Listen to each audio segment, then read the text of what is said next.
Bonjour Jacques Attali. Bonjour. Alors aujourd'hui nous allons parler de l'avenir de la radio-identification, souvent identifiée sous le sigle de RFID. Alors qu'est-ce que c'est? C'est une méthode pour mémoriser et transmettre des données qui sont stockées sur des radioétiquettes composées d'une puce électronique et d'une antenne, qui permet de recevoir et répondre aux requêtes radio émises depuis un émetteur-récepteur. Alors ces radioétiquettes, elles sont introduites dans des produits ou collées sur des objets, mais elles peuvent aussi être implantées dans des organismes vivants. On a le sentiment que c'est quelque chose de très nouveau, alors qu'en fait, ça existe depuis très longtemps. Oui, et comme notre émission parle de l'avenir, on va essayer de se concentrer sur ce que ça signifie pour notre avenir, tout ça. Mais en effet, comme toujours, les progrès techniques sont des choses qui apparaissent lentement. En général, il faut 40 ou 50 ans depuis la première idée jusqu'à la généralisation. Et en général, il faut trouver un cas particulier de départ qui est presque toujours une opération militaire. Dans ce cas-là, on ne manque pas à cette généralité. La RFID que vous avez parfaitement décrite comme étant une façon de reconnaître à distance un objet ou de l'identifier sans avoir lui demandé de sortir sa carte d'identité. Pour un objet, c'est rare qu'il ait une carte d'identité sur lui.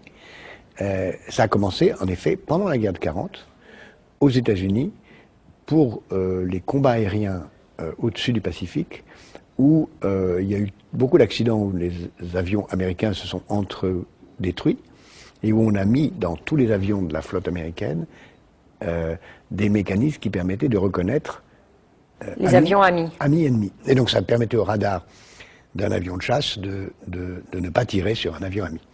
Ensuite, ça a été d'ailleurs breveté assez tard, dans les années 60, aux États-Unis. Curieusement, ça a été breveté pour reconnaître des locomotives. Puis ensuite, ça a été généralisé ou utilisé d'abord pour l'identification du bétail, et puis progressivement pour tout un ensemble d'autres activités. Mais alors j'imagine que depuis la guerre de 40 et les avions américains équipés de puces qui devaient être gigantesques par rapport à celles qu'on trouve aujourd'hui sur le bétail ou dans des produits de grande consommation. En fait, au début, dans les avions, c'était pas des puces, puisque c'était des gros machins, mais depuis que le microprocesseur existe, depuis le milieu des années 60, et que s'applique sur le microprocesseur ce qu'on appelle la loi de Moore, c'est-à-dire la réduction de moitié tous les 18 mois de la taille d'un microprocesseur, on a évidemment un changement considérable qui fait que progressivement c'est devenu des choses extrêmement petites, qu'on a pu même intégrer le lecteur et l'antenne et qu'on peut y mettre un nombre d'unités d'information de plus en plus élevé qui fait qu'aujourd'hui c'est vraiment un outil extraordinairement différent de ce que c'était au départ. Alors aujourd'hui les applications ce sont par exemple le pass Navigo pour la RATP à Paris, des passes pour des bâtiments sécurisés, mais aussi des certificats d'authenticité qui sont insérés dans des produits de luxe, ou alors des étiquettes intelligentes utilisées pour la traçabilité des stocks dans les produits de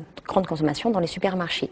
Ce sont, si j'ose dire, des applications encore assez simples, assez bienveillantes. Qu'est-ce qu'on peut imaginer comme application dans le futur? Vous avez à juste titre employé le mot traçabilité. C'est évident que l'essentiel des utilisations de cette technologie, au départ, porte sur la traçabilité. Tout ce que vous avez décrit, c'est la traçabilité, soit des objets, soit des personnes.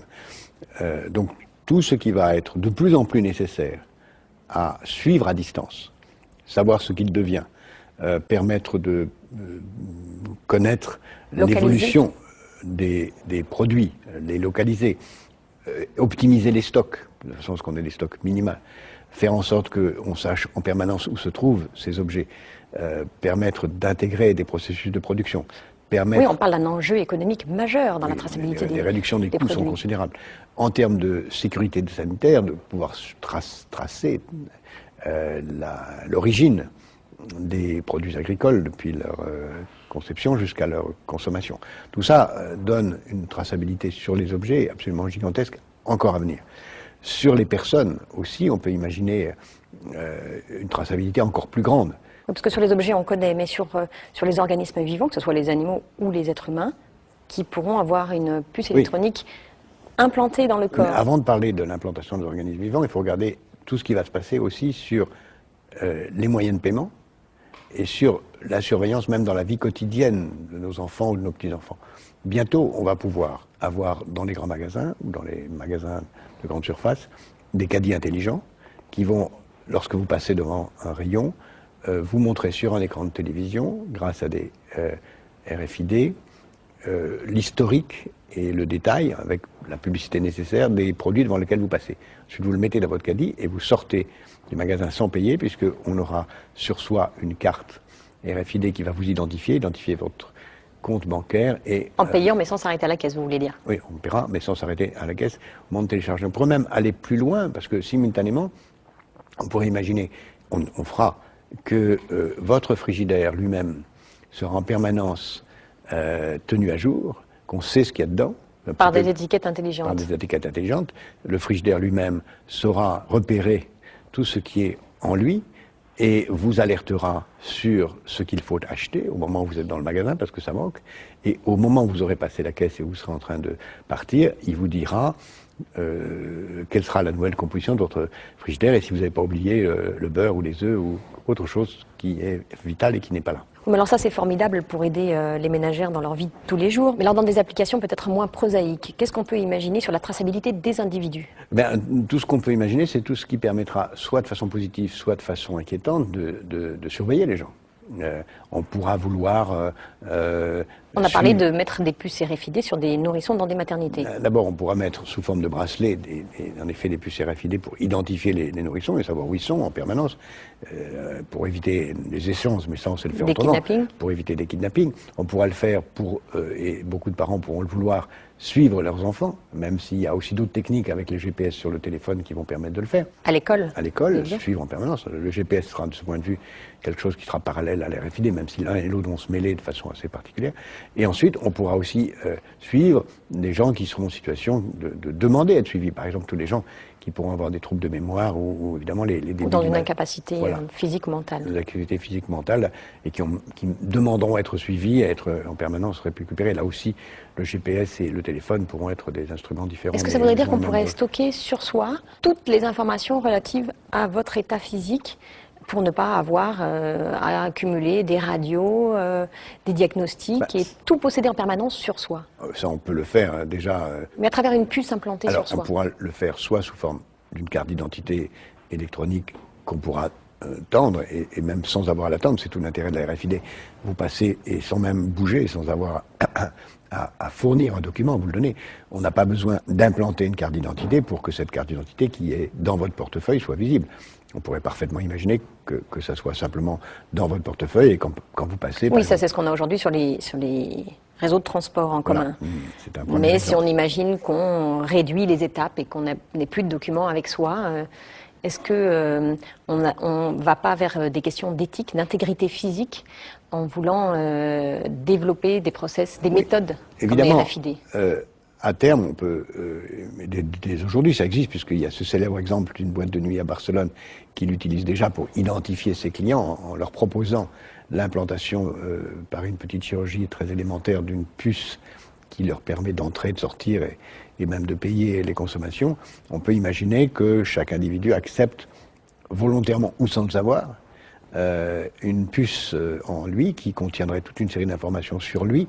Et sur ses entrées dans les différents clubs de sport, écoles, bâtiments sécurisés. Qui permettrait à la fois de payer tout, de tout savoir, mais donc d'être libéré d'un certain nombre de contraintes. Vous dites sans le savoir, pourquoi sans le savoir? Par exemple, on a déjà eu un exemple il y a quelques années de chaînes de grands magasins qui ont donné des cartes de fidélité à leurs clients sans leur dire que ces cartes de fidélité étaient des cartes contenant des moyens de reconnaissance à distance, de RFID, qui ont permis à ces magasins, pendant le temps où cette expérience a duré, parce qu'elle a été interrompue devant les protestations générales, de tout savoir sur le comportement d'achat des gens, sans que les gens le sachent eux-mêmes, puisqu'ils avaient une carte de fidélité dont ils ne savaient pas qu'elle servait à ça aussi.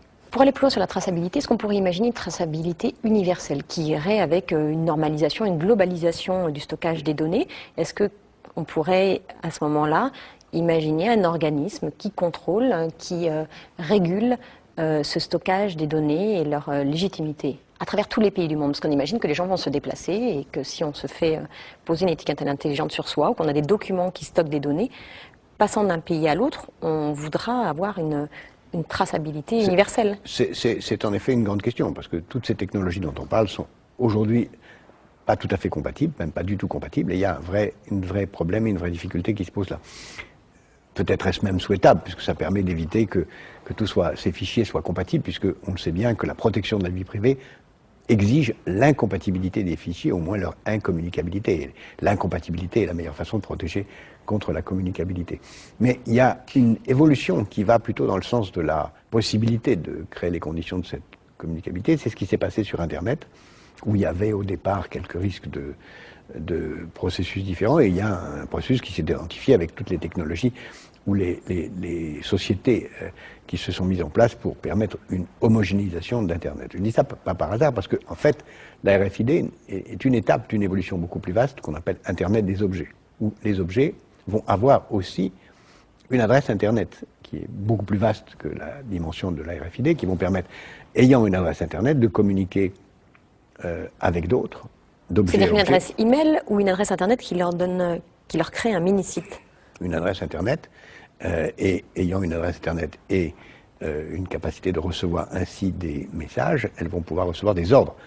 Par exemple, on pourra envoyer un message Internet à son frigidaire pour lui poser des questions, on pourra envoyer un message Internet à son automobile à distance pour savoir ce qu'il en se passe, on pourra à distance savoir si les portes de sa maison sont ouvertes, si les volets sont fermés, si telle chose se passe. Donc toute la domotique va être révolutionnée par la RFID et son évolution vers l'Internet des objets. Et s'il y a Internet des objets, c'est-à-dire que si ça a déjà commencé, si Internet des objets se généralise, alors évidemment ça sera très homogénéisé. Alors est-ce qu'on pourrait imaginer des puces pour se protéger des puces, c'est-à-dire se créer des garde-fous contre ce maillage très dense de toutes ces informations nous concernant? Ah ben oui, parce que on l'a dit dans plusieurs émissions, le vrai luxe de demain, ce sera d'être isolable, de pouvoir s'isoler. Et la vraie liberté, ce ne sera pas d'être relié aux autres, de pouvoir leur communiquer, qui est évidemment nécessaire, mais ce sera le droit de ne pas être branché. Donc je pense qu'il y aura des systèmes de brouillage qui vont apparaître. Ils existent déjà. Brouillage des ondes émises par la puce. Et il y aura aussi, de la part de chacun d'entre nous, une exigence morale et matérielle de vérifier en permanence qu'on n'est pas involontairement connecté. C'est ce qui va être le plus difficile, certainement. Bah oui, comme les gens plus ou moins importants, ou qui se croient tels, qui font en permanence vérifier que leur bureau n'est pas sous écoute, il y aura, de la part de chacun d'entre nous, une vérification permanente. Une vigilance à l'égard du branchement involontaire sur des réseaux sur lesquels on ne souhaiterait pas être connecté et dans lesquels on est déjà de mille et une façons en relation avec les autres sans le savoir. Est-ce qu'on pourrait imaginer un détournement de cette radio-identification vers des objectifs moins bienveillants que nous protéger ou nous surveiller de façon utile, par exemple l'espionnage et plus loin le terrorisme? Il y en a mille façons de l'imaginer. Il y aura toute une série. On le voit déjà, ce qui se passe sur les animaux, par exemple, qui est très révélateur, la traçabilité des animaux, ce qui se passe sur les animaux, les espèces en voie de disparition, qui est tout à fait nécessaire. Mais on peut imaginer aussi qu'on le mette sur les personnes pour tracer l'immigration volontaire ou l'immigration légale ou illégale, toujours volontaire, ou tracer, soit pour des raisons honorables, les personnes menacées par le proxénétisme et par le commerce sexuel. Enfin, il y a mille et une bonnes raisons. Mais ça, c'est la société qui voudra aller vers ça. Est-ce que des personnes malveillantes, comme des terroristes, pourraient, ou des espions, récupérer la technologie de la RFID? 1000 sujets de romans qui viendront à terme et qui seront en effet extrêmement dangereux, mais pas la peine de donner des idées de ce genre. Merci Jacques Attali, je vous retrouve vendredi prochain dans la bibliothèque du Sénat pour une autre conversation d'avenir. Et si l'avenir de la RFID vous intéresse, j'en profite pour vous signaler le 13 novembre prochain à Paris, les rencontres professionnelles du monde autour du thème Innover, organiser, produire 2009, la révolution RFID. Je vous invite à retrouver toutes les informations sur cette journée sur notre site internet publicsénat.fr, rubrique Conversation d'avenir, où vous pourrez également revoir cette émission et y réagir. Merci, à la semaine prochaine.